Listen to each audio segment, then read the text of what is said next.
So you have to list out all your favorite games. Hundreds a lot you thought, but there's no room to waste. Even if you ponder it so very long, someone on the internet will tell you you're wrong. Top 100 games From the A to Z. Top 100 games. Watch a timeline stream. Top 100 games. You'll enjoy it too.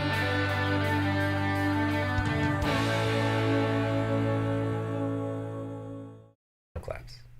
Hello and welcome out to the Dice Tower. This is one of our many top 100 videos that we are doing. This is number 50 through 41. I'm Wendy Yi. I'm Camilla Cleghorn. I'm Chris Yi. And I'm Roy Cannaday. How do you all feel that we are halfway done? Well, as Z Garcia would say, we're finally getting to the games that are better than 51. I think he said that 3 times today. Yes. Yeah, he likes to Wow. make it a point that we're just now getting good. I'm Get excited. good, son. I have quite a few games that are older, but like old but goodies games. How old are mine? Feeling Did you just get excited? I have I know, shocker, right? I have a very beige game. Oh. In fact, a beige train game today, How Chris. many shades of beige are I'm in this disappointed. beige game? I'm gonna, like 4 solid shades of beige.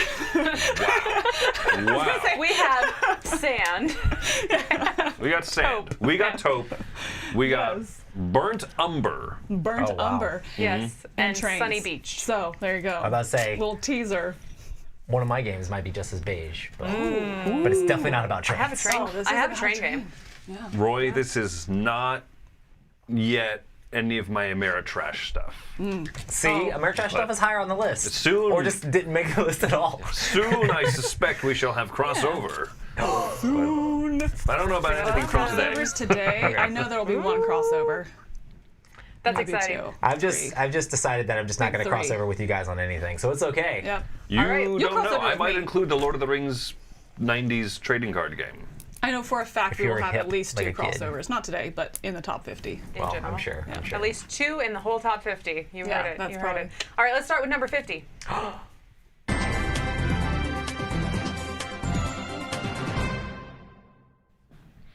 First, starting off with my number 50, how about a push your luck game? Not Again? take How about a Another? push your luck? I really like push You your really luck like games. this. How about a push your luck game that's titled Push?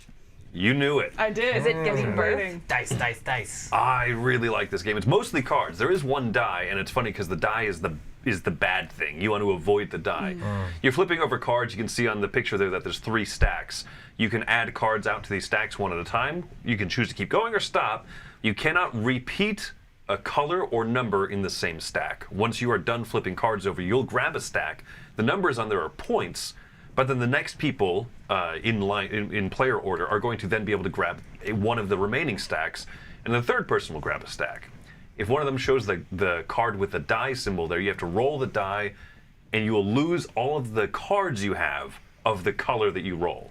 So you have a fat stack of reds, gone. They're wiped. If you bust, you have to roll the die. It's so simple. It looks horrific. It looks like Uno. Looks like Uno, but worse almost. But the gameplay is so smooth. And I think actually the graphic design, the look of it works because it's disarming. Right? Like I've brought this to lunch many times at work when I didn't work here. And No, you haven't. Lies. fine, I'll bring a There's lunchtime no game. games We have here a to play at lunch. Yeah. But it's such a perfect like office work like lunch game or whatever. People look at it and think like, oh, it's going to be like Uno. It's way smarter than Uno, and I simply love it. So that's my number 50. One of my favorite push your luck games. Push. Salt and Pepper would be proud of me. Oh, Good snap. one. It's a good one. Real My number 50 is, I think, considered a kid's game generally, but this is one of those kids games that I don't mind playing with adults, especially with the expansion. I think the expansion brings a lot, but even just the base game. It is Ghost Fighting Treasure Hunters. Oh, nice. This is, The punch to the back. They're back. always. Oh, there we go. All right. Crashing cars, explosion. Yeah, so gonna Ghost Fight and call? Treasure Hunters, this is Ghostbusters. pretty generally just a roll and move game, but you are going into this haunted house as one of these 4 little kids and trying to get rid of the ghost, collect the treasures, and get out of the house as well. So it's roll and move, which is, can be kind of frustrating, but I find that that's also like a really easy entry point with it. And because of that, and you can have a really bad roll, it really forces that cooperation. So it is a cooperative game. As you're going into different rooms and then the door will lock behind you, maybe you have a really high move and I'm just gonna go 1 space, but I rolled a 6. Hey, let's switch gears and I'm gonna go over here because I got a high move and maybe you can get over here. So it just kind of forces a lot of cooperation and communication as well. Oh man, I should have put a picture of my game up here because it is ugly. But do the ghosts glow in the dark? They look like they do. But no, But you haven't tested this? I'm disappointed in myself, Roy. I am so sorry. Turn the lights out. Wow, right now. I'm disappointed what in I think? myself because I haven't Yes. played this one yet. and really- I really Your little want dice to. character matches all the green on that board. So your dice character You're be like a little stuck mini inside the mansion. in the game. It does. dun, Yeah, but no, so I say my copy's really ugly because my son picked out the colors because, it's a game I want to play with him. I was like, oh, so he has one that looks like him. But You then, painted- and you I painted painted them. them, and so I was like, okay, so I want that one to have gold socks. I'm like, oh, like yellow? My game looks really No. ugly. My son picked a No. character to look like Okay, him. okay, yeah. I'm going to take that out of Recording forever context. on live Please stream. do take that as worse. Be sure to let him know too. Yeah. And so anyway, but it's so much fun. I really enjoy this. Like I said, I've even played it with just adults with the expansion. But it's also really hard. I don't think I've ever won with the expansion. It came out in 2014. Yeah. I have no reason to have not played this. You I don't. really want to. Right. You should probably just turn in your I'll resignation. teach you adrenaline if you teach this to us. Done. Because I clearly couldn't just pick this kid's game up from the rule book. Yeah, no, clearly not. No. Yes, all right, I will teach you, Chris. I will do you a solid. All right, my number 50, Ghost Fight and Treasure Hunters. Nice. My number 50 is by one of my favorite designers, Phil Walker Harding, and this is Gingerbread House. I love Cool. gingerbread. This is a super cute name. It does not taste good. Don't eat the cardboard pieces, Camilla. Okay. Do what is it you like want. Wizard of Don't Oz? let her hold you back. Me? Are you pointing to me? It was No, like no, fairy, Wendy. it's like fairy a lot tale, of like you're fiber, I building a guess. gingerbread house Oh, I got it. out of cute little cookies and stuff. So what you're doing is you're trying to collect these little monster cards, I think, or something. You're fulfilling contracts, essentially. Fairy tale creatures. They're fairy tale You're creatures. luring I them think into your cauldron. Yeah, you're trying to like eat them or something. Fantastic. Yummy. Multiple use children. Theme. Kind of useless to me. But what I really like about this game is that you have these little domino pieces and you're placing them on your board and you get whatever's underneath. So you get cute little cookies of different colors and you're trying to, yes, lure things into your cauldron so you can eat them. You can also trap monsters in like a little jail prison thing in your house if you want to make it so that nobody else can lure those monsters away from you. They can be all yours before you eat them. But I really love the way it stacks up. It's very 3D, it's very puzzly and very tactile in the way that this plays. So as you're laying your dominoes out, you can't ever put dominoes directly on top of each other. You have to make them cross over at least two different gotcha. dominoes. And there's ways to add little platforms so that if they're sticking off the edge, you can add platforms underneath them, but you have to wow. earn those. So there's really cool stuff going on with this tactily. And it's a fun puzzle, and it's definitely a Phil Walker Harding win. So that's my number 50, Gingerbread House. Delicious. Yum. My number 50 is actually a very beige game, but it is not a Euro in any way whatsoever. It's very much a deduction game, and that is Awkward Guests. But look at that cover. So It's beige. very So beige. But this is a beige. game where it's basically kind of a game where you're kind of like drafting cards a little bit, but you're trying to figure out who this murderer is as you like trade cards back and forth in between the different players. And you set the game up with all these different cards that are going to kind of give you clues to who the murderer is. And you'll be like questioning different people or finding like, oh, they went through this room, or oh, they went through that room, or oh, they did it with this weapon, or which weapons they didn't do it with. You know, that sort of information. You're trying to have it all together so that way you can actually solve the murder and figure out who the murderer was, what path they kind of took, and how they did it. It's a very interesting game as well because sometimes some of the people you're gaining information from can kind of be a little bit weird or dishonest, and you kind of have to gain that off of the clues that you're seeing. And I really like the way this game plays out. And it's just a really cool deduction game where you're just kind of figuring out how you want to trade that information back and forth with players, because all the different information has different values. So like, okay, I'll put a 2 in front of, or everybody's gonna like trade 2s, and you have to trade the same value, like strength of information back and forth. You have to choose who you're trading with, you know. If Chris seems like he's doing really well or acting like he's doing really well, I might not trade with him as much. I might trade with you guys or whatever. Strategy. So it mixes it up a little bit with the information you get back and forth, and then finally somebody solves the murder, and that's the end of the game. But Awkward Guests is a blast, and I've had a ton of fun playing it. And it is beige. So Camilla, you solve the Technically. murder, you don't cause the murder. I'm out. Just saying. Well, you know. That's You what do get to that's what think. look at murder weapons. Part 2. Try me. You can at least think about, oh, look at the grim ways this you person missing died. Camilla, I wonder if you could test them out. Be like, let me see that knife. I need to do some practice runs with it. Yeah. You know. Yep. The awkward part of Awkward Guests is that someone got to him before you, Camilla. That's the awkward. Awkward. Anyway, number 50, Awkward Guests.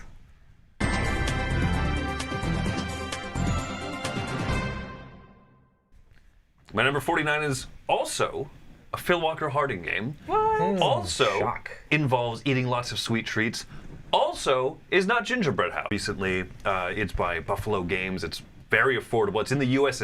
in Target. I'm not sure how available it is internationally, unfortunately, but it's a very smooth, very simple deck building game that I really like. It is, it does the Phil Walker Harding classic thing of it strips down so many ideas down to a core that is streamlined and yet still really engaging. I love the theme. You're basically trying to race your campers across these tracks here and get to the end. I like games with tracks. And this is tracks, and you're encouraged to try to race one straight across, but you also have 3 different tracks to move up, so you're encouraged to get all 3 of them moving equally. I think that it's so charming. I never even went to summer camp myself. Like, I have no nostalgia. No, Not like scout camp. no. I once got Have to... you camped? I hate camping. I once got to pretend that I was a Boy Scout in Troop 419, and I got to go to Mountain Man Rendezvous. So this is a fantasy game for you. And I got to go to Mountain Man Rendezvous. So this is a fantasy game for you. I got Yeah, to... this is sci-fi. I got to fire away. Yeah, exactly. It's Yeah. almost like being in space. Yeah. Oh, the life I could have had! I play these cards! Yeah, but it's just one of those times where the theme, I think, really carries the game for me. Even though I don't have nostalgia for it, I know that I'm just having so much fun. You know, all the stereotypic tropes. Yeah, exactly. Wow. Yeah. So that's my number Fantastic. 49, a It's fantastic. also a really neat look. I like the look of this one. Have you tried this one? I haven't, no. Oh, okay. But I really like the look of it. Ah, I think it was it's- on my top 10 artwork of last year. Oh, okay. If it wasn't this one, it was. I think you were considering it. Yeah. Right, I don't remember I went with this one or with the other one that came out that looks like it. Not Parks, because that was the year before. Trails, I think. Trails, yeah. Yeah, Or I which think you one I ended up chose, going but with yeah. Trails. So 49, Summer Camp. Nice. My favorite sci-fi game. Good stuff. My number 49 is not a crossover yet. But I'm pretty sure it will be. Let's see what happens. My number 49 is Gizmos. So Phil Walker Harding. This is basically almost like 3 in a row. I've never heard of this Right. Phil Walker Harding. This yeah. Oh, I didn't realize it was 5241 him. is brought to you by. I did not know this was Phil Walker Harding. Okay. Yeah, Gizmos is a pretty straightforward engine builder in which you are building a machinery and trying to trigger different actions at one time, you know, kind of comboing your actions together and triggering them as you are taking different parts, which are going to allow you to draw different marbles in order to fuel your different engine. And it's pretty straightforward. There's, you know, you draft a card and there's one of 4 things that it can do, not that it can do, but where you can play it, which will then again eventually play into your engine, and you want to kind of have this like self-fulfilling engine, you know, at some point. And so it's pretty quick, it's very tactile, it has this marble run kind of thing, and so I just think it's a really good combination of that tactile fun, but also thinky enough to not feel like you played a short light game. You know, it has some Yeah. interesting depth to it. Simple rule set with some depth to it, and again, it's tactile. I like it. I like to touch it. It's one of those times with the gimmick, the touching the marbles and Yeah. stuff. It also speeds the game along, so you're never Right. like, let's reshuffle the energy deck. Right, You exactly. just throw marbles in the dispenser. Like, Yeah, and go. you just put it back at the top, and it's not like, oh, trade this for that or for that. You know, I mean, it really is just like one type of resource. You know, different colors and that kind of stuff. You always see it in front of you, and it really is. It's really quick, and it's. I want to say it's the first game you taught me. It's very likely. Yeah, I think so. Very likely. It's not, you know, I like it a lot. right. A Wendy lot. really does like teaching this Like one. less than 49 on You're there. probably So, yeah. somewhere up there. So my number 49 is apparently a Phil Walker Harding game, Gizmos. Well, that's fun. Super fun. Fun fact, actually, is that originally he played it with cards instead of the marbles. Oh, no. And it was the Simon or Kamon or however you pronounce that. They are the ones that suggested the marbles and made it a bigger, more tactile thing. Well, then I'm going to call it a Simon game instead of a Phil Walker Harding. There you go. Feel better about the I think choice. They work There you together go. on Hey, that. shh, let me have it. Combined. No.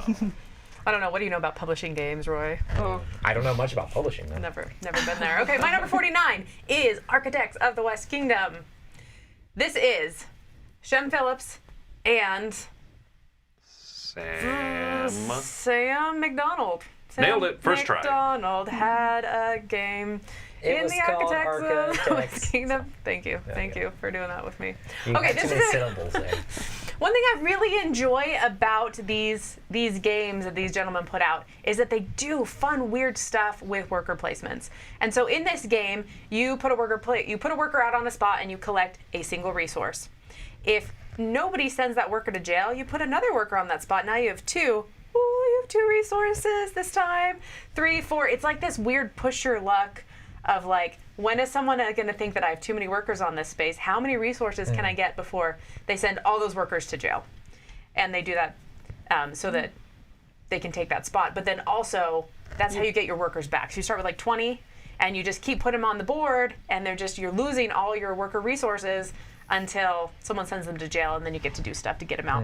But I just think that's such a cool mechanism, and it's so unique, and I just really appreciate what they do with worker placement games in general. So this is fun. Also, you can like be super corrupt, and you can like steal the taxes money, and you can get like bonuses for the more evil that you get, but then you also can't like build up bonuses? the church. Yeah, it's pretty awesome. So It's got a morality. Bonuses for evil, yeah. bonuses for evil. It's got some cool stuff in it. Fantastic. Really enjoy this game. So that is number 49, Architects of the West Kingdom. Every time you take from the tax pool, you're like, I'm like Robin Hood, except super selfish.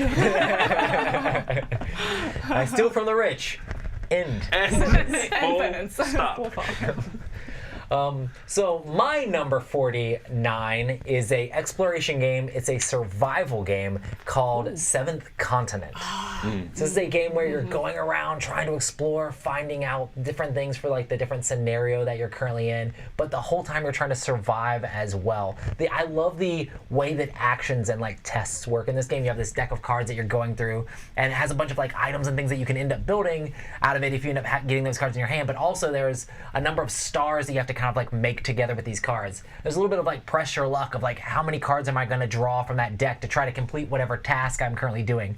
But if that deck runs out, you start to lose the game because it goes through one more time and then you lose. So you're constantly trying to find food and be able to rebuild that deck, but all the time trying to figure out the subtle clues of which direction you're trying to go to actually complete your current objective. You can put hours and hours and hours and hours into this game trying to explore and then finish one of the scenarios and then you start again. Or you can put hours and hours and hours in and then die. And not play games for like 4 days because you're still just so angry. Or you could say, For example. Not example. a real life It experience. could happen. I don't have that much time to play games for that many hours, so if I do end up dying, I'll be like, let's just rewind a little bit. Okay. Yeah. Anyway, but I've had a lot of fun Totally with fudge the co-op exploration and the sprawling nature of this game and the way you can kind of like go any direction. It might be the wrong direction, but you can kind of go any direction in this game and explore the world, and it makes this crazy gigantic map that you're discovering new things in the whole time. I really enjoy Seventh Continent, and that's why it's my number 49. I feel like this game does a really good job of like having puzzles in it without you feeling like you're playing an escape room Right, game or like a yes. puzzle-centric game. You know, I think that was one thing I really liked about it. There's a lot is- of like subtle clues of like, oh, I can see there's a little bit of there's something over in the bushes here. Right. Let's look in the bushes. Oh, there's a rabbit there. Right. Let's get it and get food or Or whatever. even like, the that sort little of thing. clues that'll come through the narrative, like, oh, you traveled 3 days and then came to a bridge, and so you're looking at the whole map you have, oh, maybe it's talking about here, those little puzzly kind of clues Yeah. that, or maybe you'll find something in a cave and it's like, Or it's like turn right at the totem in the north or something like that, and you're like, oh, there's a totem there. right, We gotta that's turn what right it now. is. Yeah, exactly. And so like feeling like it's a puzzle game without that being the whole core mechanism to it. I thought it did a really good job of subtly putting that in. I think you in guys the are narrative. selling this. I knew almost nothing about this Oh, game. really? Yeah. I really enjoyed this one. This sounds really cool. Other There's than a like lot going dying on. on It's spot. very That hypothetically happened. It's very like long form and campaignish. It Yeah. feels like, Okay. but it's a lot of fun. Yeah. So I was lukewarm on my first play of this, but also I think I tried it with 4 you people. have to play it and with people, low player count. It's basically solo or like one other person. Right. You Yeah. you can't play it with a lot of people because you're not gonna have anything to do. I never Yeah. play it too, so I don't know if I can play this. I think that's why this game grew on me, is because I played it at 4 and then Sounds bad. tanked it. I was like, nah, and then came back to it at 2. Actually, I think I played. This is one of the few games I And enjoyed. even when you play it two-handed too, it's solo. still almost solo because you're doing Right. everything together. Yeah, So I did two-handed solo is how I did it. So it's a lot of fun. Seventh Continent.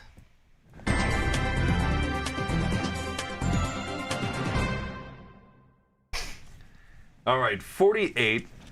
My last pick was summer camp. So let's go to something that sounds just as delightful as summer camp. Let's go to the mining colony. Oh, wow. mining. Yeah, Yes, hi. I really like this really game. like this game. This is a Steve Finn game, and he is hit or miss. Sometimes he makes these really light, almost kind of nothing games, and then sometimes he makes something that's incredibly engaging, and yet doesn't have a lot to it. Right? There's not a lot of pieces. You're kind of doing the polyomino Tetris thing. You're building up this Mars, I guess. Right? Very orange, so it's Mars, but. It's almost beige. But this spatial puzzle is so cool because you're trying to set out the polyomino pieces, and you're trying to put different little wooden bits onto it, mines and Spaceships. other and wooden astronauts spaceships and astronauts. right. Yeah. And so if you can put them a certain number of spaces away from each other, that's when you start getting the crystals and stuff in between them. And so everything you do is some points, but then if you can puzzle it correctly, you will get lots of bonus points as well. It has a really interesting, initiative deck, where you're trying to choose to go first, or spend lower ranked cards to be like, the lineup of resources this round, I'll take anything, And then someone takes a bunch of stuff and you go, oh, except for that. So I don't know, you're always engaged. It's super fun, super puzzly. I like it a lot. Number 48, Mining Colony. Very nice. I like someone in the comments called it Rage Color. R-E-I-G. R-A-I-G. Red, beige. Oh, Rage! Oh, right. Got it, But yeah, it's yeah. also Rage. I love it. It's Rage. fantastic, yes. Lava beige. That's awesome. All right, my number 48 is Caper Europe. This is a 2-player game. I've only played the Europe one, which I know is the newest one, but it's the only one I've played. In this one, you are thieves, and you are trying to go and it kind of has that area majority, I guess, kind of feel to it, where you're going and you're sending out your different thieves and adding different equipment to them in order to tip the scale towards your side so that you can end up getting that piece of artwork. So the 2-player game, I really like that, again, that push and pull of it as you are trying to complete this heist and get the most number of artifacts.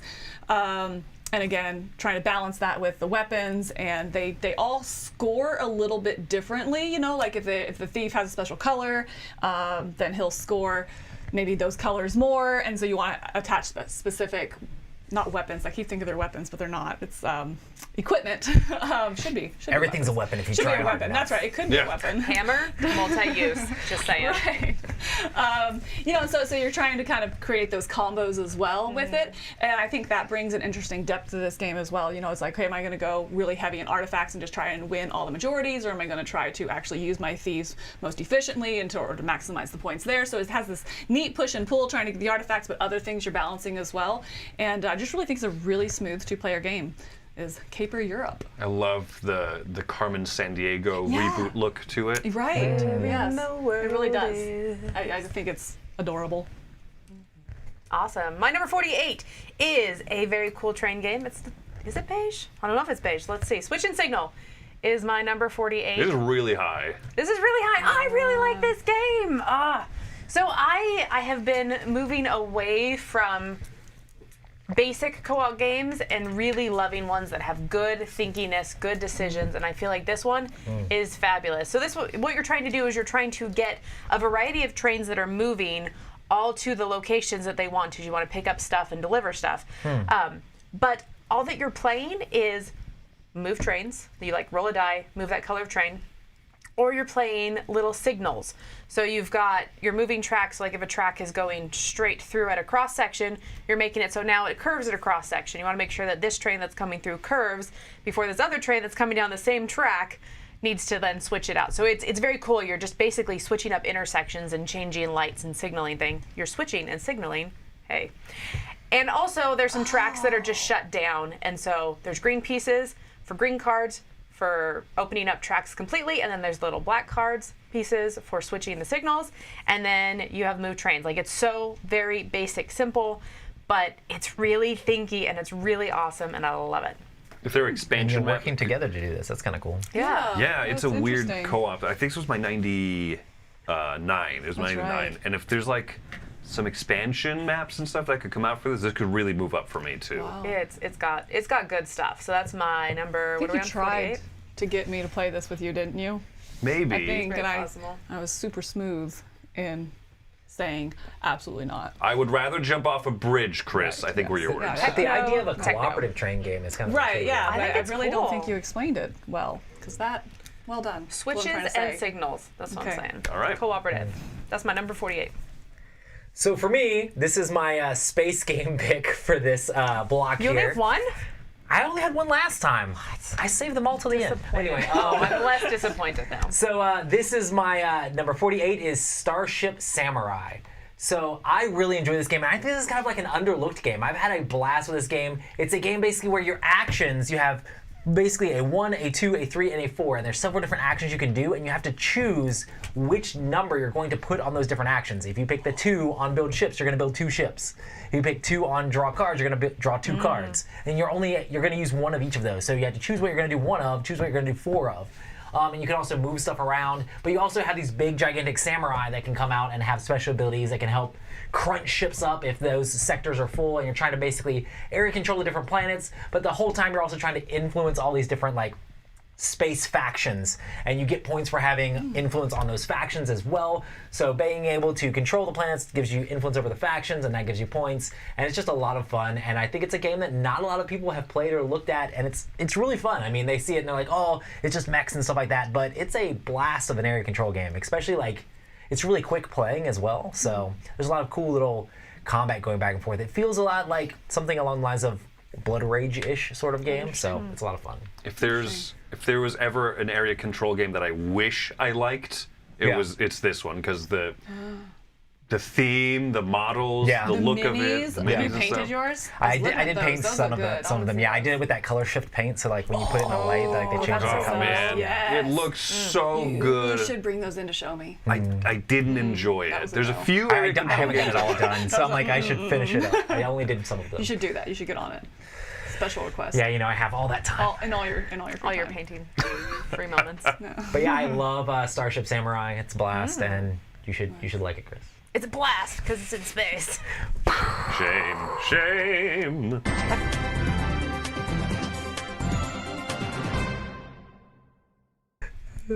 All right, my number 47 is almost as exciting as Starship Samurai. It's Concordia.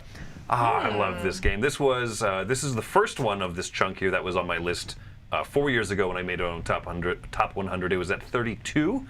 So I mean, 47 from 32 is not much of a drop because of how many new games come out and how many games slide up. This is just, it's so elegant and it feels like such a classic game.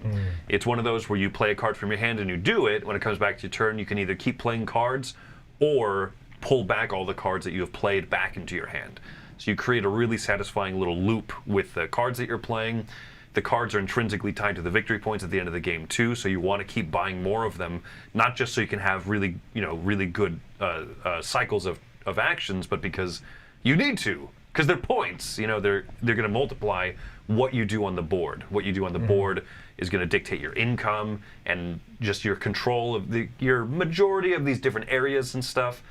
It is a game that, I don't know, I think most people could enjoy it. Could really, really enjoy it because of how smooth it is for a heavier game. If you're looking to say, like, I want to play something I want to push past Ticket to Ride and those weight of games. I want to go to something that's like heavy. This is a good first step because it feels familiar but has a lot of really meaningful decisions. I really love the positive interaction of flipping over the resource tiles and then like flipping them back over and getting money and stuff. Like it's so cool. Yeah, the things way you that all do can works. also benefit other people at the table, so they're engaged when it's your turn. And look at that cover. What do you think of that cover, Camilla? I saw the cover. Yeah. Grapes. This is the best cover that they've ever had for it. The first printings were awful. Yeah. I've heard amazing things about Concordia. I know it's ranked extremely highly, but I've never actually played the game. Have you ever wanted to play the game?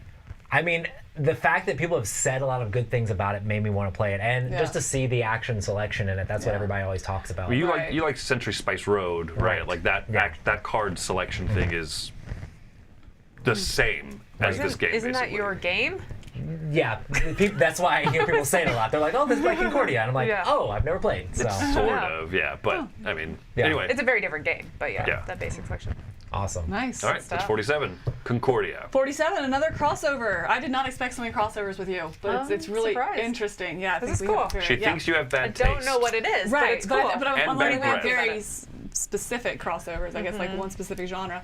we don't like auctions, and we do like We whatever this do is. like Seven Wonders Architect. Ooh. Yes, Nice. I really like this. I think it's a really smooth play. It's a really quick play. As you were saying, I like that the options of you have two decks that you can pull from. You know, whatever is between you and the people on your right and your left, and you're also trying to balance those decks as well, because if you keep going, if all the juicy ones keep coming out over on the right, and you keep going, well, when that deck is run out, you then only have one option. Well, you can always draw from the middle as well. So you're also kind of gauging that.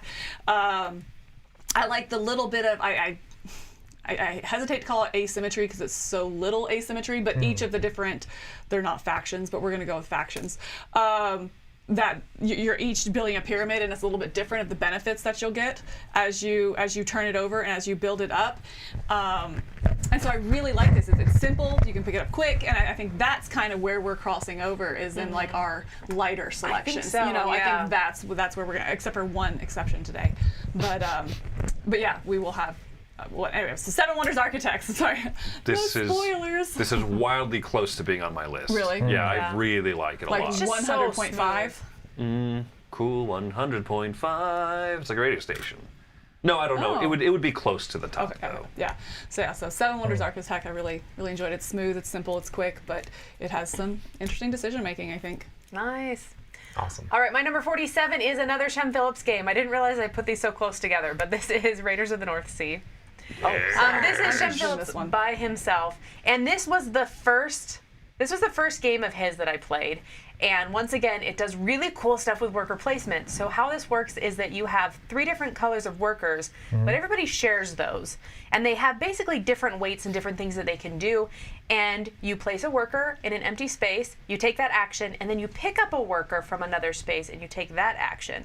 Both of them are based on the colors of the workers. And so you're like, oh, I'm going to get provisions because I'm putting down this black piece, and then I'm going to get money and because I picked up a white piece or whatever it is. And then once you've like built up your ship and you've got all these Vikings in it and you're all prepared, you go out and you raid.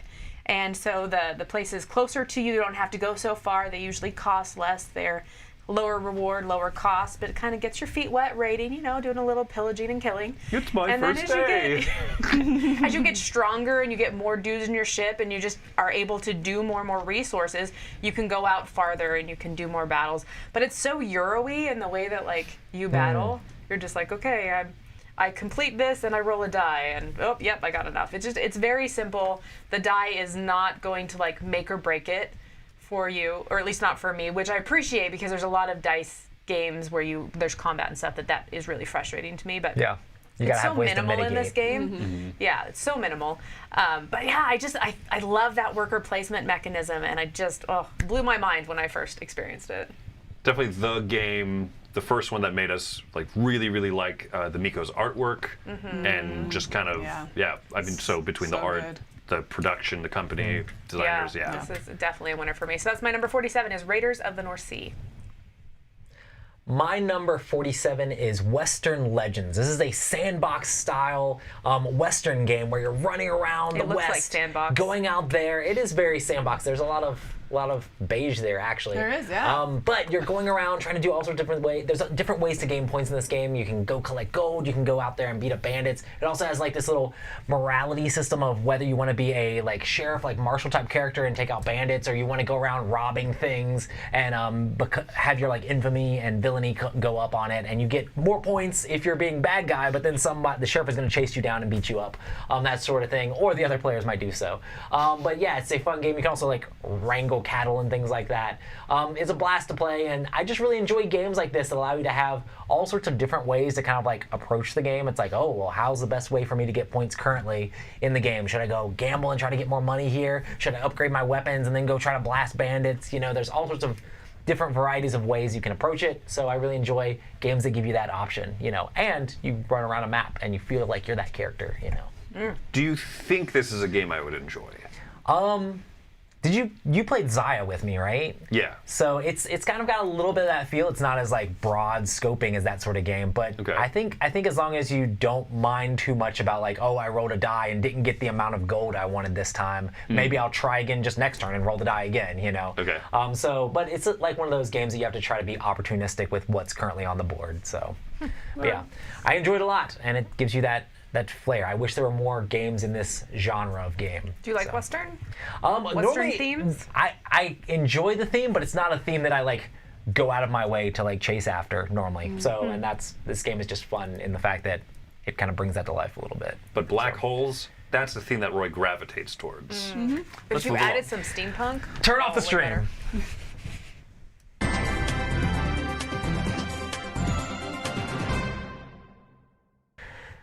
All right, my number 46 is a crossover with Tom, with Camilla, and at the same exact number with Mike DeLisio. Mike, What? What would it be? do you remember offhand what your number 46 game was? I do. What was it? Aquatica. Aquatica! Mike is correct. wow. It also helps that he's running the PowerPoint, Yeah. so he knows what the next slide To be is. very clear, he did not know. He cheated. He cheated. If you ask me in a week, like, what was your 72? Pff, who cares? He asked me like, now with my 72, are you serious? Aquatica is an awesome card game about booping and bopping and sliding up the tracks and the zippity zaps and this And the stingrays. Bopping. and the stingrays. I think that's how you described it, Camilla. Uh-huh. And I completely agree That was with a direct her quote. her assessment of it. Yeah, I love that there's so many different types of resources. You can conquer your regions, or you can purchase them with money and influence and stuff. Mm-hmm.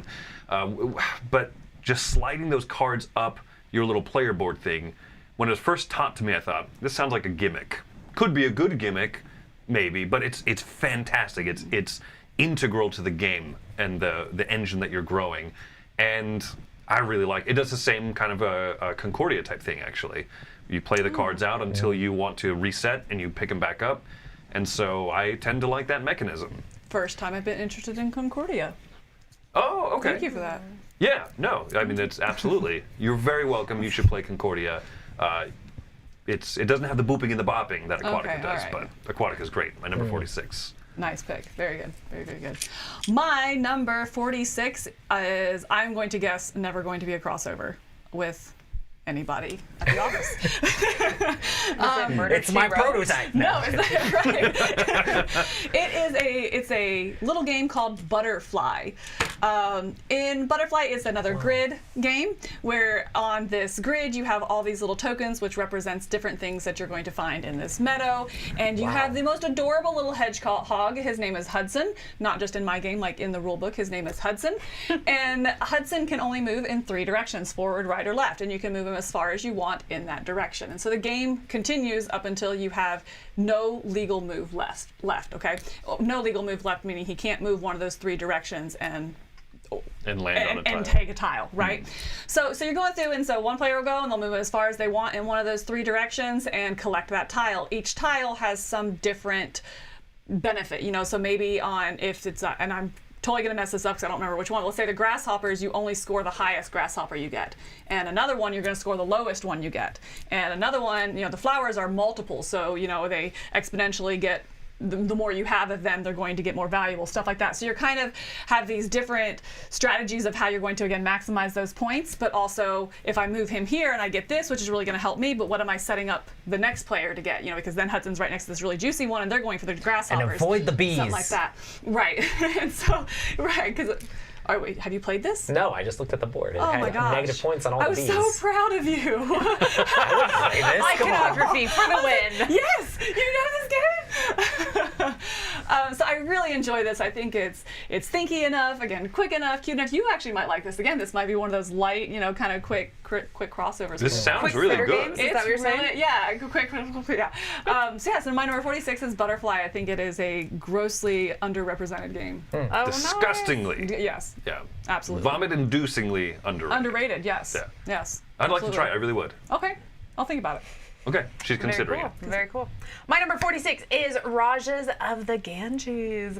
This is a dice placement game that is super cool. The board is really busy, and I remember looking at it and being like, oh my gosh, I'll never know what's on. I will never know what's going on this board. But it's really awesome. This was the first time that I ever saw the concept of your victory point, like the game ends when the victory points on both sides cross. So you have like a money side and you have a fans side, and the fans are bigger, so you move farther along than the tiny little money spaces, but they're a little harder to get. And so once it crosses, it doesn't matter whether it crosses close to the fans or close to the money.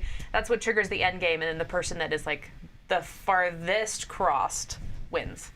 So Okay. it's very Ark Nova-ish in that way. No, Ark Nova is Rajazi. Yeah, that's fair. Rajas-ish. Ark Nova is stole that mechanism. But I think that that's super cool. Also, I really enjoy the dice placement of this. There's ways that you can change the color of the die if you want something different. That river track is really awesome because you're just moving along and getting tons of stuff and get more worker. Like, there's just so many things that you can do, and I really enjoy a lot of what's going on in this game. And it's awesome. Also, don't be intimidated by the board because it all makes sense. It's busy. It It's is really very busy. It's like, There's basically like 3 action spots and a river. Yeah, it's not that Yeah. much. and It why just do they make it so busy? because cool theme, Because Camilla. Euro. Come on. Theme. Because Euro, yeah. Pretty. Because you're Let's make it look nice. Icons as much as possible. nice. Yeah. So much going on. So that's my number 46, Rajas of the Ganges. My 46 is a crossover with somebody during this segment, and I think it will be a 4-way crossover. And this is Gizmos, which Camilla just mentioned.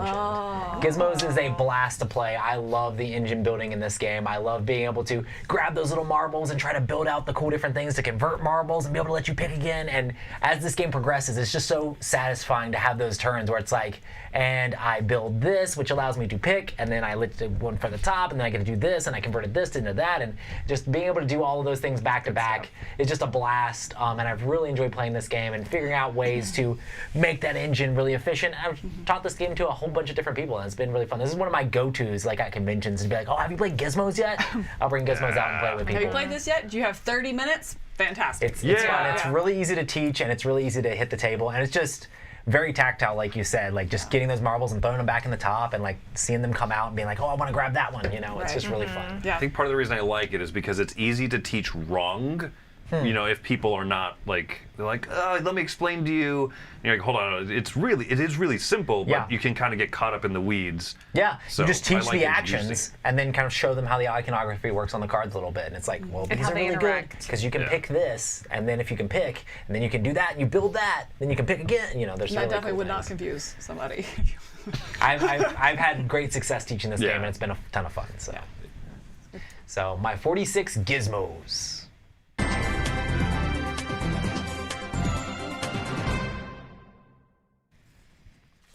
I've had to switch sheets. I will very low key Yeah. dispose of the Subtle, previous one. subtle. Those games are dead to me. We are now moving on to 45. This is a crossover with one Wendy Yi. That's not actually your name? Official name from now on. From now on. Gwendolyn, you will forever be known. Yes, Wendelin was very wise when she chose Crusaders, Thy Will Be Done. I think this was just last segment, right? Gosh, that cover though. Might have been. Woof. Let's see. You don't like that? I don't What's like wrong with that cover? I like the aggressive Look, nature there's of the blood orange. at the bottom. All right. Well, don't despise the cover. It was two movies ago. 2 movies ago, yeah. 2 videos ago. Okay, two segments ago. You were close to being correct. Now, Crusaders Thy Will Be Done it's excellent. As Wendy described, it's a Mancala game, right? However many little Mancala pieces are in an action space is how strong it is. You move it around, so once an action space is super juicy and strong, it just distributes all over, and you're like, where's my big action? But I feel like no matter what, you're never more than one turn away from having another turn that feels amazing. Like sometimes you'll have like a turn that's like, okay, I'll just move a few spaces, kind of get in position, and the next turn I'm going to do a huge build.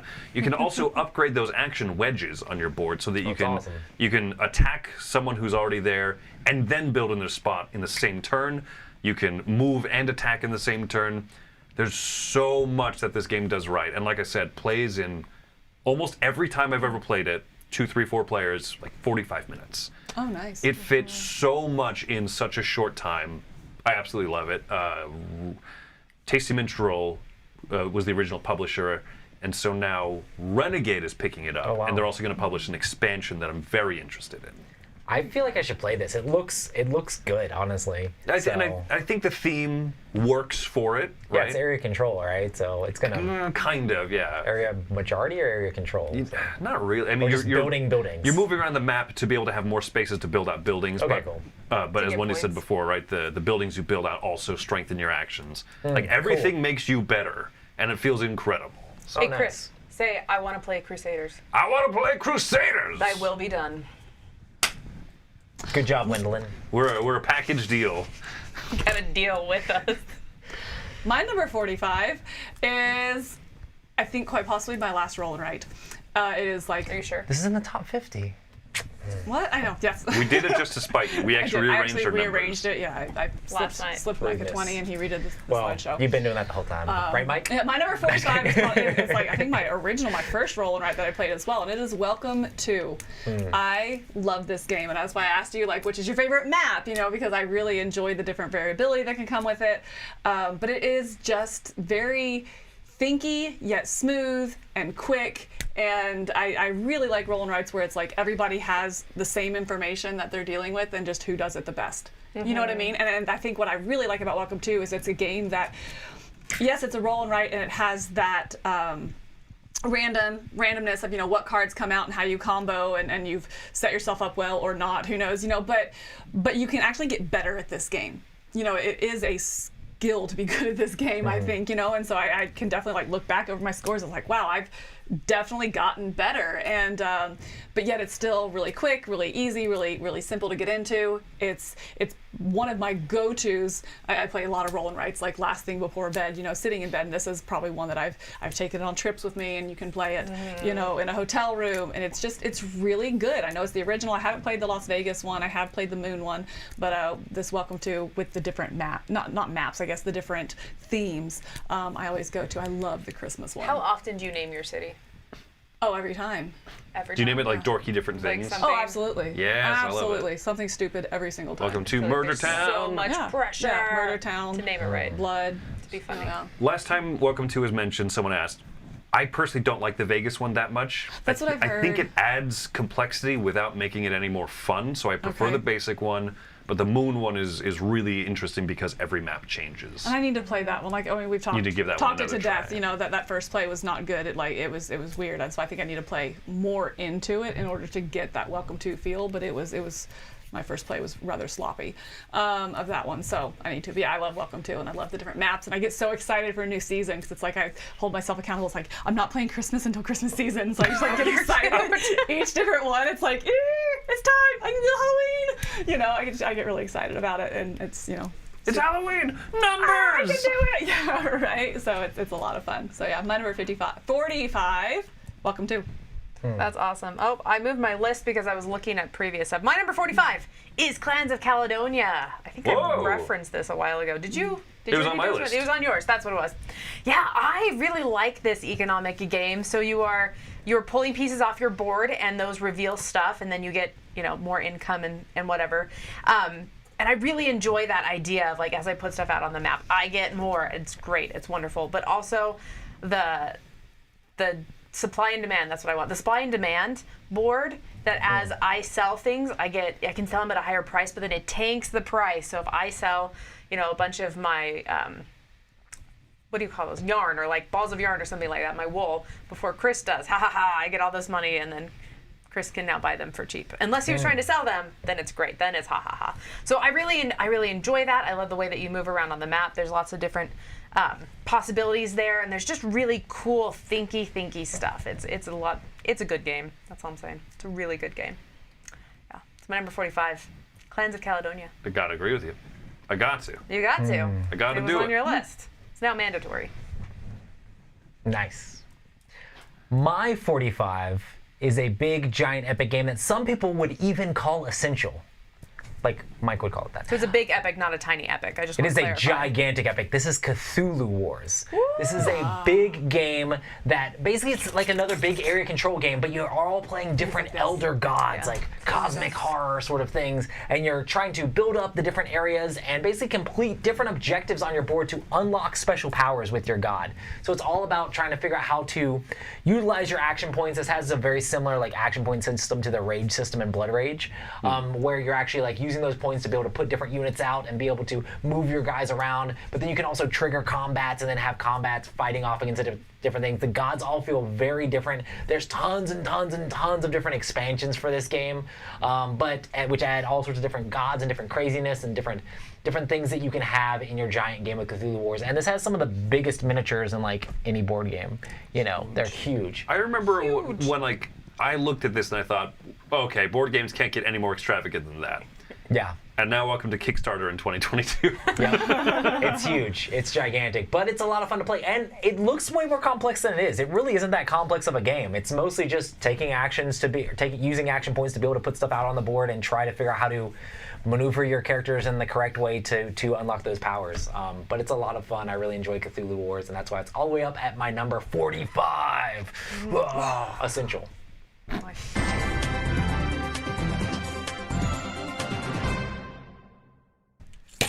All right, my number 44, we're going to give Phil Walker Harding and the entire country of Australia some more love, apparently, because my number 44 is Baron Park. Oh, I think this is my favorite polyomino game. I should just start saying, this is my favorite polyomino game, and if, 2 videos from now I'm wrong, who cares? This is my new passive favorite I'll let you know. polyomino. I've never done anything you'll like that find out. before. Yeah, but this is definitely my favorite polyomino game. I love it. You're trying to fit these tiles of different shapes onto your board. They all, a lot of them represent exhibits of different types of bears, and so those stacks become worth fewer points as you let them go by. So you're trying to, I want to get the most polar bears in here. I want to get a bunch of them, but also, should I get them quicker, or should I try and get 3 of a kind of polar bears for a little bonus point, or should I grab like the top tiles of multiple different kinds of bears to just maximize the points there? I love just the puzzle of it. I love putting the pieces all together. And then when you complete a whole little square, you get a bear statue, which is also worth like decreasing amounts of points. So you're like, oh, I want to get those first.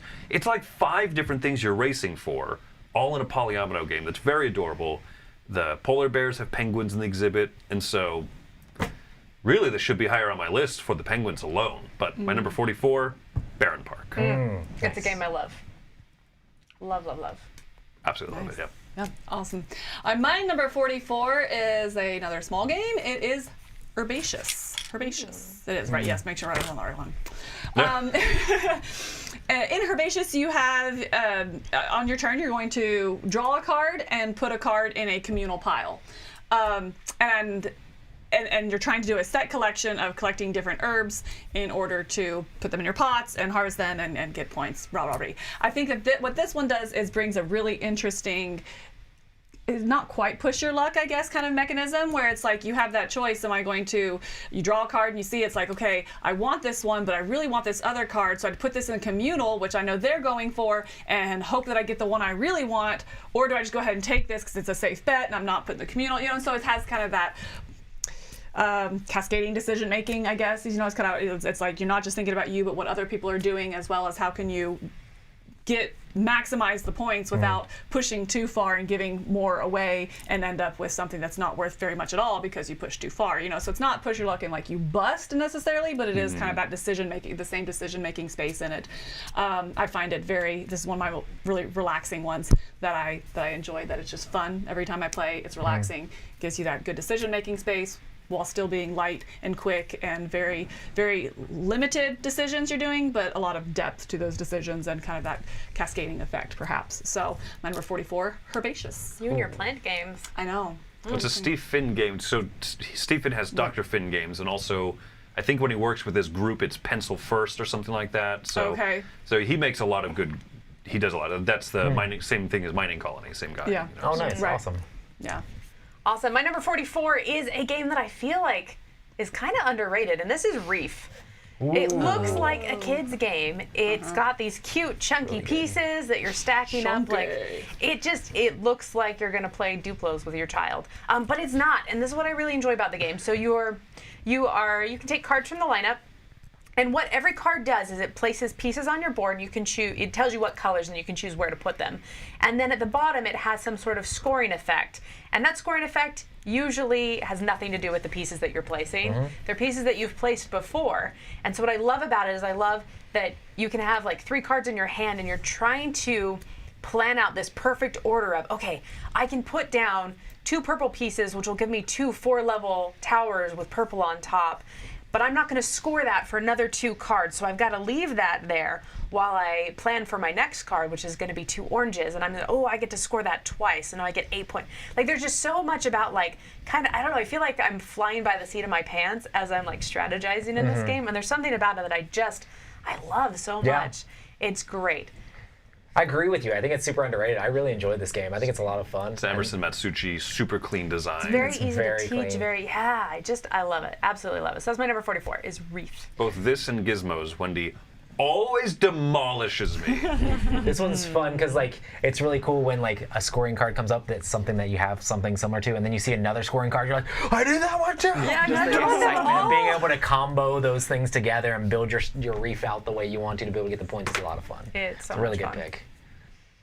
My number 44, I solely blame on one person for it being this high, and that is Ruthie, my girlfriend, because we play it every time we do a con, or I take it home from the library and just play it, and this is 5-Minute Marvel. Nice. I love 5-Minute Dungeon, and when you take Marvel and add that to 5-Minute Dungeon, it's a blast. This is a real-time equals game Roy. where you're playing out all these cards as fast as you can to try to defeat minions and bosses and be able to take stuff out, and you're working cooperatively as a team, yelling at each other, who has a jump card? intense. Who has a punch It is card? so Who's intense. gonna play it? Yeah. And you only have 5 minutes to race through all this stuff. It's really cool with the app, like acts like it's Jarvis and stuff like that. Right. So it has that thematic flair to it as well. And with this one, you have all the different superheroes that kind of have different powers and things like that. That can kind of have a little bit of theme there as well. They have their own deck, and then there's also a big deck that you draw out of too.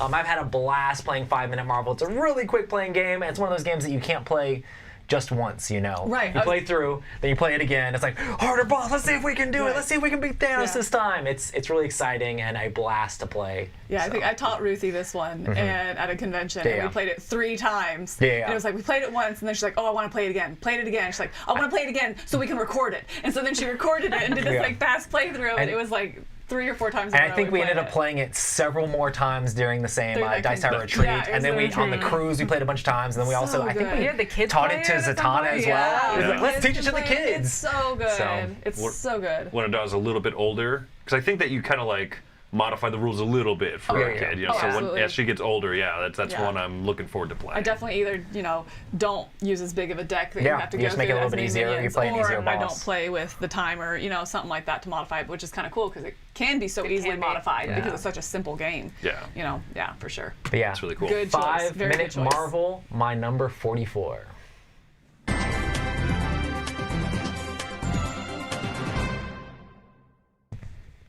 My number 43 has been talked forgot about to- before, I believe, by Wendy. This game is called Glory to Rome. This is, what a beautiful, just look how stunning the cards are in this game. Look at it. Oh, yeah. This Look is, at that tablecloth. That's like really simultaneously underwhelming and overwhelming. Like I cannot process The this stripy picture. cards with the- Whew. I tell you, as much as it's easy to make fun of the look of this game, it is incredibly functional because not every card, but there's dozens and dozens and dozens of unique cards, and there's just a few copies of each. So I shouldn't have used the word unique, but whatever. Get over it, pedants. But the idea that each card has wildly swingy different effects when you build them is really cool. So partway through the game, even though we all start pretty much the same, now I have just a huge hand of cards I can hold on to, and none of you can. But every time that a purple's in the middle of the board, you can just directly build it, which is ludicrous. Everyone gets so strong and weird. It's a fantastic multi-use card game. It has a weird flow chart of how it works, but with a good teach, it's a really smooth game. So I love Gloria to Rome. Unfortunately, extremely difficult to find. Fortunately, in the Dice Tower library. So Yes. come on by. And Chris will teach it. Dun, dun, dun. My number 43, I have these two to blame for, so thank you. Awesome. Yes, and it follows along the thing what you were saying earlier. You're really liking those complex, cooperative, like deep cooperative games, and it is CO2 Second Chance. Ooh. CO2 Second Chance. You all taught us this, and You have a Lacerda game on your list. I know. I almost had 2 Lacerda games. I know. What do you I mean? almost did. Who but are I you? What did you do with Is Camilla? it- What? I'm just kidding. Hey guys, guess how many Lacerda games I have on my list? 5. Negative. Guess how many Lacerda games I've played? Chris is holding them all to himself. How do you That's what know it that? I is. have No. written down, I will teach you on Mars one day. I would love to do that. Yeah. Yeah. That's cool. Anyway, in CO2, you are. So I only play the cooperative one. I have zero interest in playing the semi-co-op or competitive, whatever version is. As do I. I have zero interest, so I'm just going to talk about the cooperative because I want to. So in this, you are CEOs of companies who are trying to build different factories, but also trying to different energy efficient factories, but also trying to manage the CO2 and the carbon emissions of the atmosphere and not letting it get out of control. And what I really like about this is it takes that process of, we want to build this energy efficient factory, but you have to go through certain steps. You have to first get the permit, and then you have to do the foundation, and then you have to, and so it's this step-by-step process, which really pushes that cooperation in order to be able to get it all done in time. Like maybe one person will get the permit, and then one person will do the structure, and then one person will actually man the building. And so it's a layered process that you have to go through. And so again, it's complex things that have to be done that requires cooperation. You're not A lot. a lot of cooperation, a lot of communication. And planning ahead. Yes, Planning exactly. so And far planning ahead, but it's possible at the same time. You know what I mean? I think, in the plays that we've done, we've won the game. You just really have to plan ahead and have that good communication with it. And so I really, really enjoy that. That's if you want a cooperation. I think I like my cooperative games to be heavier and more in depth, but really have that cooperation, like cooperation requirement. Right. Yeah. And that is how this is. It is absolutely required. So yeah, I really enjoyed this. My number 43, CO2, Second Chance. I remember in the first video, or whenever you talked about Meeple Land, you said, Chris, this is the highest rated game of mine that you taught me. And I thought, that's awesome, I made the list. And then I realized, I'm in the 90s. But Wendy has been in the 40s, like, Yeah, since I am. We taught this one together. Yeah, He's trying to so- show you. He's giving it all gonna give away. him I'm pretty sure. You're gonna give him I'm pretty that? sure Chris probably mostly taught it. Okay, well, wow, you guys are so nice.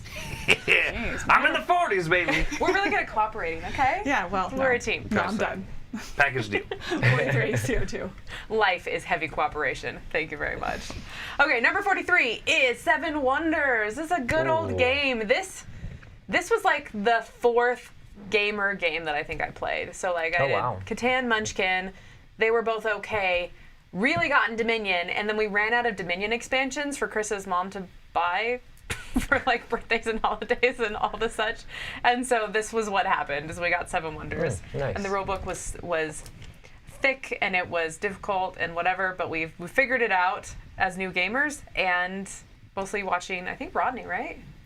Is it Rodney Yeah, Smith? it was the first time I was like, Yeah. I can't figure out this rule book. Maybe the internet will show me how to play a game. The internet. Great. Yeah, and so I went to youtube.com and I found this channel called Watch It Played. This was like a decade ago that we played this game I for the know. first time. It's amazing, absolutely amazing. But Seven Wonders, it's a drafting game. It plays at 7, and it plays quickly, and it plays cleanly. There's a lot of iconography, but once you get it, you got it. It's good. You're just building out cards every round. You pay a cost if there's a cost. If not, you get it for free. You're increasing your resources. There's a little bit of interaction with buying resources from other people, using that money. Slight wars going on and stuff like that, but it's so clean, it's so smooth, and it's one of those that if you go to a con, a lot of people have played it, so you can play a game of a lot of people and just kind of like make it go fast. But also if someone hasn't, it's okay, they can learn it really quickly, and I love it. Super clean, super awesome. Seven Wonders, 43. Awesome choice. I mean, it was on my list, so I have to agree.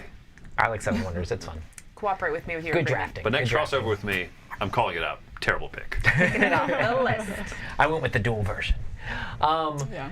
So for my 43 here, this is my highest abstract game, also my only abstract game. Ooh, This is Onitama. I love Onitama. I really enjoy the way this game plays. I played it a ton on the app. I played the physical version. This is a game that like during like waiting for meals to come, like I'll pull out the app and play it with my kids. I've played it in line while waiting at an amusement park with my girlfriend. It's just a blast to play this game, and I just really like the way it works. It's very chess-like as you're trying to figure out how to move your different pieces in different ways, but the trick is that the cards move back and forth in between the players. So you're trying to like maybe hold on to a card that allows you to move forward too, so that way the other player can't do it, but when you use it, oh, now they're going to be able to use it on their next turn. So it has that back and forth, and it's all about trying to either knock out their sensei or master or whatever, or get your master onto their starting space of where their master starts. And it's a very quick, fast-playing game, and I've had a blast playing it. Onitama, it's just really simple and really fun. And the fact that those movement cards change out each game makes it different every time you play, you know? So you have a different variety of it. I've heard this game compared to chess a lot. So Which let's can say- kind of pull you away from it, right? Because I don't Well, really I mean, like let's chess. say hypothetically somebody despised chess. Right. Would you recommend this game to them? I would say try it, especially because it's so easy So and quick, fast to too. play. Okay. Yeah, I don't like You'll- chess, and I was fine playing this. It's not my I was like, favorite. 'cause that's like I list, think but every time someone explains, it's like, oh, I respect your opinion, I'm interested, and then they say chess, and I'm like, oh. It's just because, or it gives you that feel because chess pieces move certain ways. This has pieces that move certain Okay. ways. Lots of games Yeah, have pieces that move certain ways, but that's the They comparison always to say this. chess. But in chess, like you're static of what your moves are. In this, it just flows back and forth, and there's that decision space of like, I don't want to give up this move yet, you know, which is kind of Yeah, interesting. no piece has a fixed movement. It's just on the cards that you have. So because Wendy and I don't really play a lot of abstract games, and this is one that we have fun with. Yeah. Like I think that you would look at it and say, "Oh, this is cool." Yeah. Like 10 out of 10 times I'm gonna play an abstract game, it'll Like- be this one. Like I basically interesting. don't like abstracts. I don't like love- abstracts. I I don't don't like I chess. like, so therefore I like have Onitama. zero interest. I but agree with it you. I keeps don't like coming up, abstracts. I so- don't like chess. I give it like a 3 Yeah. in our review. I really enjoy Onitama. That's true. So I at least gave it a 4. I'm fine with I it. think. You Yeah. are fine with Fine it. with Okay. it. It's not my favorite, but I'm fine. I'm pretty sure an I exception to I'm pretty sure I beat abstract the for people me. in chess, or I played you and beat you in. You in for chess. sure won against me. Yeah. That was, you know, it is what it is. I love Onitama. It's a lot of fun. My 43.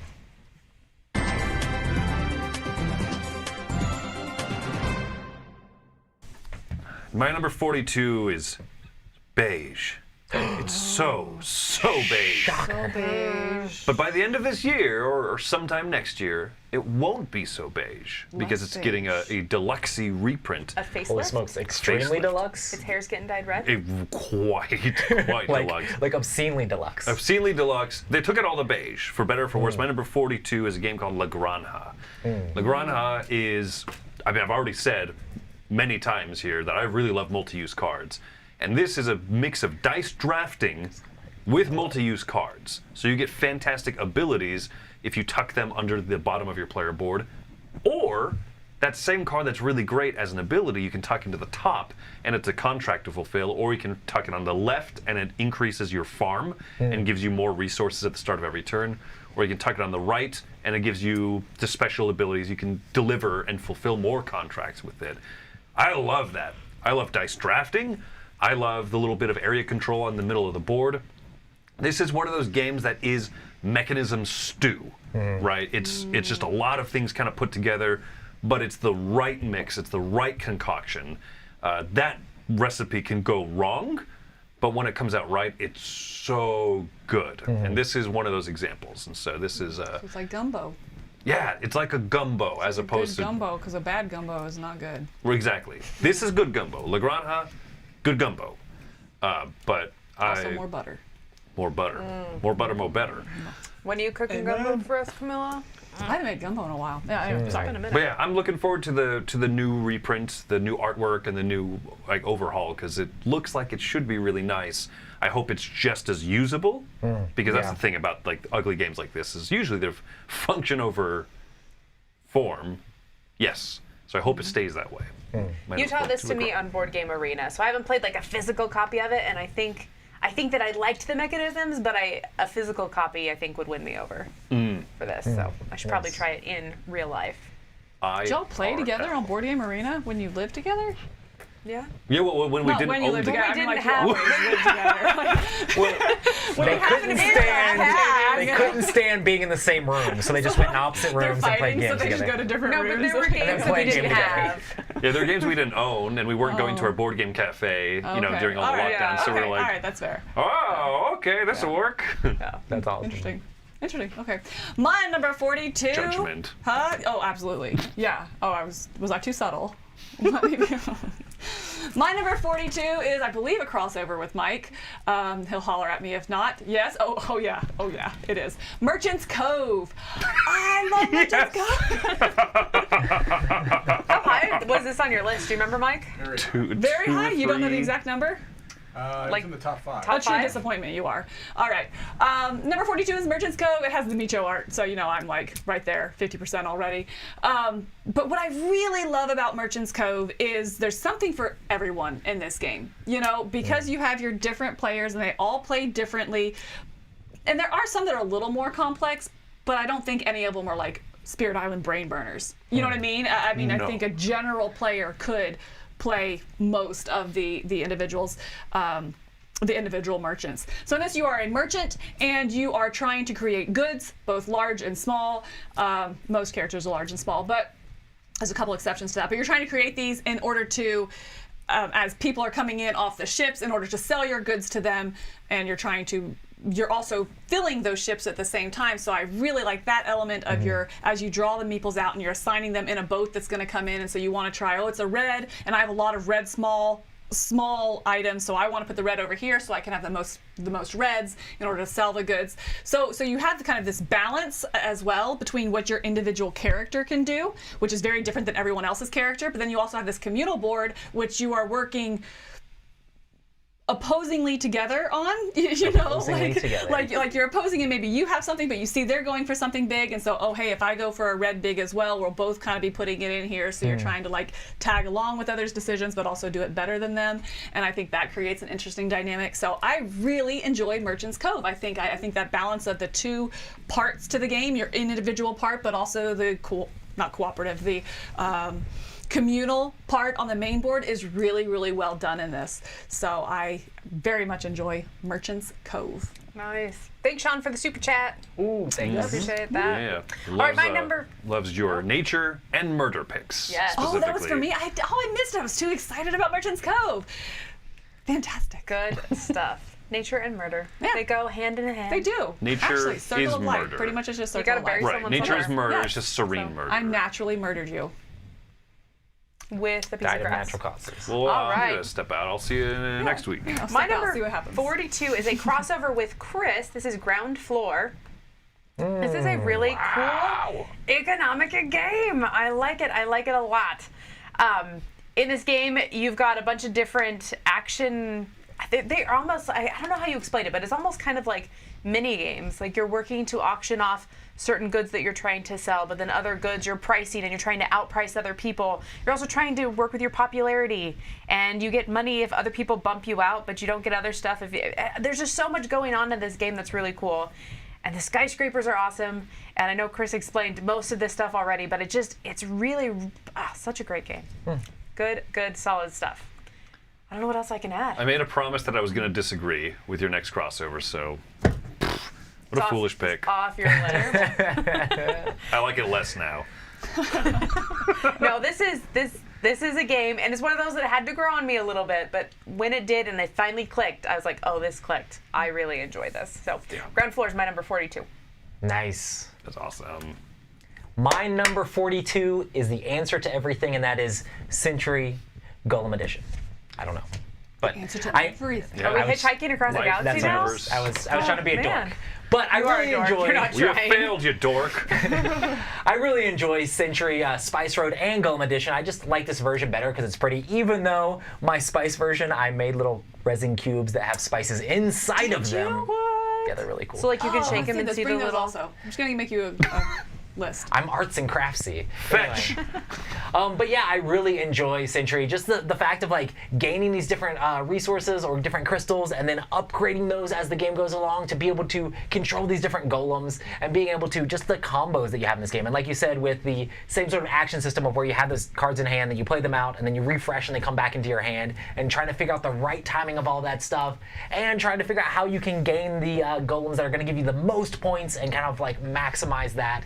I just really enjoy this game. It's extremely like simple and straightforward, but I've had a blast playing Century. And this is another one of those games that I love to bring out at conventions. Just be like, have you played Century yet? Most people have, but I still really enjoy playing Century, and it's a blast to play.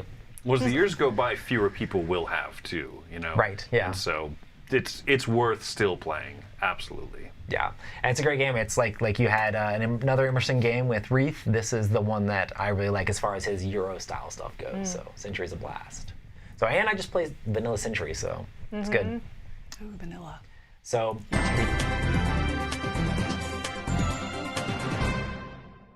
I don't know when to go. I don't know when to go and when to come back. Aw, poor fella. I tried. oh, okay. You got got. You got canceled. I'm just going to do a quick scan here. Indeed! This is my highest roll and write game on the list. Roy, I had to disappoint you. I had to close out with a whimper. My number 41 is a fantastic game called Rolled West. Oh. I had Gold West on my list a little bit higher up, and that's one of those games, if I played a little bit more, more recently, it could probably move up, but Rolled West is so easy to get to the table. This is one that Wendy and I really enjoy playing together. I enjoy teaching it to people who are, more into heavier Euro games. I've always had success with this one because it's a very, very simplified kind of a version of a game. You're trying to get different resources by rolling those very cool gold nugget looking dice. At least they're D12s. They're really cool because, copper is more represented than gold and stuff, right? But you want to either move along the tracks on the bottom, you want to either sell lots of the same type of gold, fulfill contracts, or in the top left of one of those player sheets is the town hall area, whatever it's called, where you can basically get special, unique scoring objectives that nobody else can get. And if you trade in the resources to get it, everybody else has to cross it out on their sheet. So over the course of the game, you become more unique from each other. And I love that in games. I think this is a really fantastic roll and write game. I don't know. It's just one that I already see Z in the chat. Chastising me. Yeah, it just didn't speak to him, and for some reason it's spoken to me and a lot of people that I've taught it to. I really like it too. Yeah, it's my favorite roll and write game. So number 41, Rolled West. I think Z is wrong. I think that's what this consensus means. My number 41 is a very big surprise to me playing this game. I held off on playing this game. It was recommended like 4 times, and I felt really rude saying no a 5th time, so I sucked it up and played it. And I it accidentally made it on to 41. accidentally made it to 41. I like this game. And Chris, it is my beige train game. That's right. We were waiting Yes, for it. you were waiting. I kept you in super suspense, right? Yes. It is called, I have to give the whole title here, First Class All Aboard the Orient Express. I need to play this one. I've told you multiple times you need to play this game. Ask me 5 times. No, you only get 4. All right. So yeah, in first class, all aboard the Orient Express, first class, there is a open draft system in this as well, which I think is obvious by now. I'm a big fan of. There's an open draft, and each of those cards that you're drafting as you go around has a special item or a special action that you can take, which are very, very limited in this game.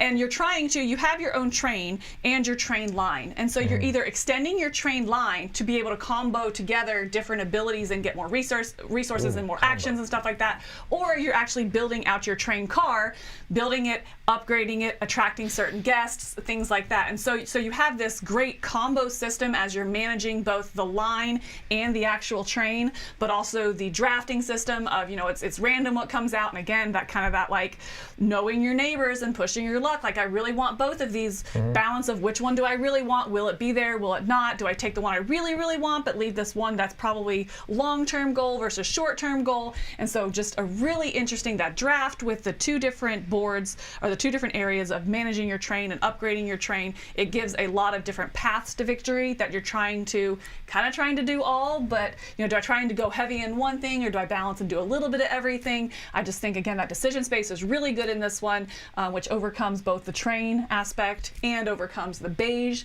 and it is just fantastic. And again, it's a lot of those decisions, but clear cut, and I think you can still win by just doing one of them, which makes it a little bit more accessible. I also think it's like super out of print, because I've tried to find a copy multiple times and just gave up. So again, like wildly out of print, but come to our convention and I will absolutely play this the first time you ask. Wow. I know. Absolutely. Yes. Roy, Yes, I like that. is a You're still being guarantee. nice to give. Like with Wendy and I, you're just like, these picks will never be on there. And you're with Camilla, like, oh yeah, wow, combo, cool, You're pretending to be interested. I was just looking at you because she said, Me and Max. she's like, it's a card you want, you really, really want. And I looked at you like, are we going to make a Spice Girls joke or what? You love spicy girls too. If you had chosen Spice Road, we would have. There you go. There you go. So a great decision space in this, and I really like it. First class. I really got to try it. Yeah, you should. Spice Girls Really, Golden really got to Edition. try it. And if it ever calls from the library, dibs. Okay. Now we know. All right, my number 41 is not beige. It is actually really pretty. And it is, what's it called? Sagrada. So Sagrada, this is all about making this lovely stained glass. You have a little board that has, you have to put certain colors and certain numbers in spaces, and you get to puzzle that out. And you do so by drafting these little tiny dice, these little rainbow dice. It's like a forward-backwards draft. I really feel like I'm going to get hit. I'm just going to like This 3 is a times. Camilla draft. So yeah, it's a very pretty game. I really love the puzzle. Also, you can't see, but above the stained glass that you're making is a little stained glass on top of it, and those player pieces are beautiful. There's also a few little special powers and things that you can spend tokens for, and maybe move some dice around and do some stuff. But there you go. That's a beautiful picture there. I love it. It's clean. It's thinky. It's a very welcoming game. And it came out around the same time as Azul, and I would pick this over Azul any day. They get compared a lot. They do. I think just because the pieces and the general theme. So, but yeah, love it. It's my number 41. And also has a brutal solo mode. Oh. It's fun. I've not played it solo. Yep, that's Sagrada, number 41. My number 41 is almost an activity more than a game, and it's very story driven, and this is Tales of the Arabian Nights. I love this game. It's basically like choose your own adventure board game, but you're going through all these different Arabian Nights themed stories, and you're trying to decide whether you want story or destiny as your 2 different stats that you're kind of like trying to get more of as the game goes along. But you can like gain wealth and be able to like move more and things like that. But it's just crazy because you'll encounter things and you have to decide how you're going to interact with that thing. You can also get different stats which will make you like better at fighting or better at sailing or better at like beguiling things. So you can have like all these different things that can kind of help you inform your decisions a teeny bit. But it's still the craziest things happen in this game, and the stories are wild and exciting, and you kind of have to play this game with like a light heart of just kind of like, I'm gonna see what happens to me. I might get thrown in jail. I might get like devoured by a sandworm, or might get like jumped on by a crazy like sand demon or something. All sorts of crazy stuff happens. Arabian Nights, I would play. Lots of djinns, lots of different. mermaids, lots of random piratey things. I don't know. There's all sorts of crazy stuff in Tales of the Arabian Nights, and it's a blast to play. I've had so much fun playing with it, and it's one that you just play it for the theme and the story of it, So it's my number 41, Tales of the Arabian Nights. Nice. Very good. Oof. I was just going to head for tomorrow. I'm so excited about tomorrow's list. Oh my gosh. I'm so excited. Well, I'm glad you're excited because there's no list tomorrow. Oh my gosh, I have to wait till Monday. So much wait. So I forgot to mention a whole bunch of games that were in my 4 years ago top 100. Oh. So I was like, no, I'm pretty sure you did every number. No. We went in order. No, I just didn't mention. So Gingerbread House was 48, Raiders of the North Sea was 8, Rajas of the Ganges was 58, Reef was 49, and Ground Floor was 11. So all over the place. Baron Park was Down to the 16 sun. for me at one point. Stats. Yeah. Yeah, good old stats. Yeah, stuff falls. It just naturally happens. There's a few new games that are coming in, but a lot of my top 40 with Casey Kasem here are going to be games that I've loved for a long time. There you So go. I'm very excited for next week. As Camilla just reminded us, we don't get to have this fun tomorrow. On Monday. I have to work tomorrow. Lame. All right. Oh, it's me. I'm up. All right. Thanks so much for joining us for this top 100. Join us again on Monday. And is there anything going on after this? Live today? No, Are we I done? think this this is the we're last done live for thing the- this week. week, I We're believe. done I for the think, live yeah. this week. So check us out Monday. We've got breakfast. We've got some What's Happening and some other great stuff going on there. Got some good reviews this weekend going up. So once again, I'm Wendy Yi. I'm Camilla Cleghorn. I'm Chris Yi. And I'm Roy Cannaday. Have fun killing and murdering with nature. With nature.